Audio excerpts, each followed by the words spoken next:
തൊഴിലാളികളെ അനധികൃതമായി റിക്രൂട്ട് ചെയ്യുന്നതിനെതിരെ മുന്നറിയിപ്പുമായി സൗദി. കുറ്റക്കാർക്കെതിരെ കർശന നടപടി സ്വീകരിക്കാൻ നിയമ ഭേദഗതിക്ക് ഒരുങ്ങുകയാണ് മാനവശേഷി വികസന മന്ത്രാലയം. 10 ലക്ഷം റിയാൽ വരെ പിഴ ചുമത്തുമെന്ന് കരട് നിയമത്തിൽ പറയുന്നു.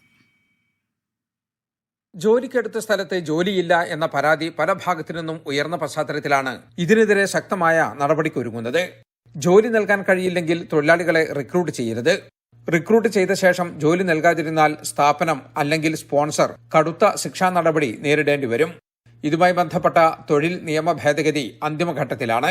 നിർദ്ദിഷ്ട നിയമം പൊതുജനാഭിപ്രായത്തിനായി സൗദി മാനവ വിഭവശേഷി സാമൂഹിക വികസന മന്ത്രാലയം പ്രസിദ്ധീകരിച്ചു.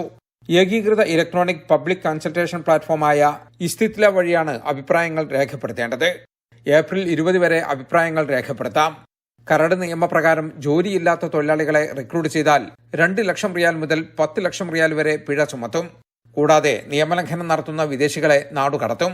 തൊഴിൽ വിപണിയെ പ്രതികൂലമായി ബാധിക്കുന്ന ഇത്തരം നിയമവിരുദ്ധ പ്രവർത്തനങ്ങളെ ക്രിമിനൽ കുറ്റമായി കണക്കാക്കും. പ്രൊഫഷണൽ തൊഴിലാളികളെയോ ഗാർഹിക തൊഴിലാളികളെയോ ഇങ്ങനെ റിക്രൂട്ട് ചെയ്യാൻ പാടില്ലെന്ന് നിയമം പറയുന്നുണ്ട്.